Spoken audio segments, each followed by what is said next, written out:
Hello students, welcome back to our channel. आज हम लोग बात करेंगे doctrine of pith and substances in India के बारे में। तो देखिए यहाँ पे क्या है, doctrine of pith and substances is applied when determining which level of government has jurisdiction over a particular subject matter, especially when the subject matter falls under both the union and the state list.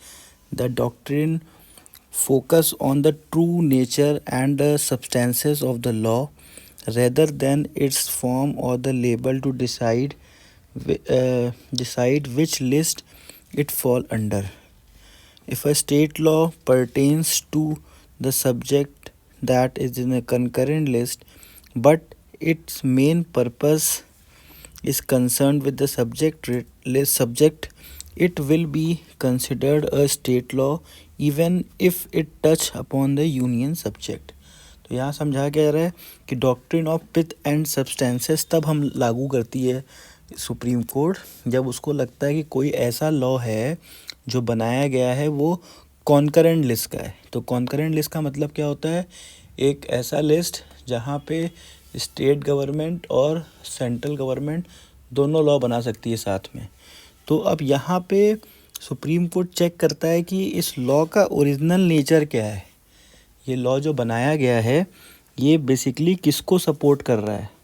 तो अगर उसको लगता है, क्या बोलते हैं supreme court को, कि ये जो लॉ है बेसिकली ये स्टेट गवर्नमेंट की हेल्प कर रहा है, भले वो कॉन्करेंट लिस्ट का सब्जेक्ट हो, अगर वो स्टेट गवर्नमेंट को सपोर्ट कर रहा है या फिर वो स्टेट गवर्नमेंट को बेनिफिट दे रहा है और स्टेट गवर्नमेंट के ही बेनिफिट के लिए वो काम कर रहा है, तो उस कंडीशन पे क्या होता है, उस पर्टिकुलर लॉ को स्टेट लॉ कंसिडर कर लिया जाता है। तो यहाँ पे केवल लड़ाई इतनी ही है कि पर्टिकुलर लॉ जो है अगर वो कॉन्करेंट लिस्ट का है तो वो उसको मतलब किधर उसका झुकाव रहेगा, क्या वो स्टेट गवर्नमेंट का पार्ट रहेगा कि वो सेंट्रल गवर्नमेंट का पार्ट रहेगा। बस ये जो आपका doctrine of pith and substances है ये इस चीज़ को चेक करता है।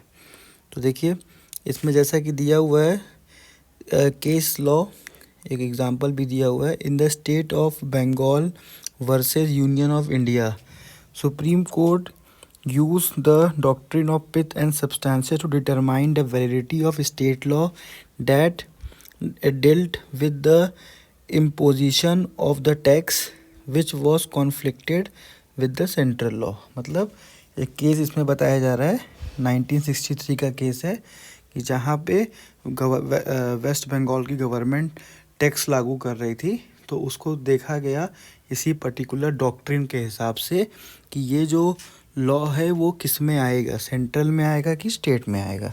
तो यही काम, इस कॉन्फ्लिक्ट को ख़त्म करने का काम ये डॉक्ट्रिन करता है।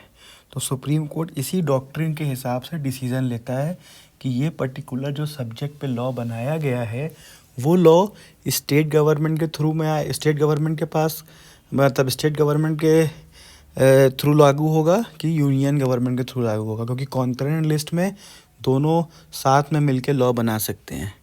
तो यहाँ पे इस चीज़ को क्लेरिफाई करने के लिए doctrine of pith and substances को लगाया जाता है। होप आपको कॉन्सेप्ट क्लियर हो गया होगा।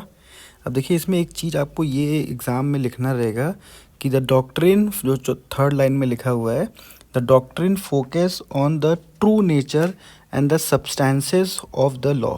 ट्रू नेचर मतलब एक्चुअल में लॉ है क्या, ठीक है, और इसके सब्सटेंसेस मतलब इसके एलिमेंट्स क्या हैं, कहाँ पे इसको लागू किया जाएगा, rather than it's form of label. Label से यहाँ मतलब नहीं रहता, सुप्रीम कोर्ट उसके लॉ को पूरा पढ़ता है और उसके ऑब्जेक्ट को फाइंड आउट करता है कि इसमें एक्चुअल में दिया क्या गया है, ठीक है।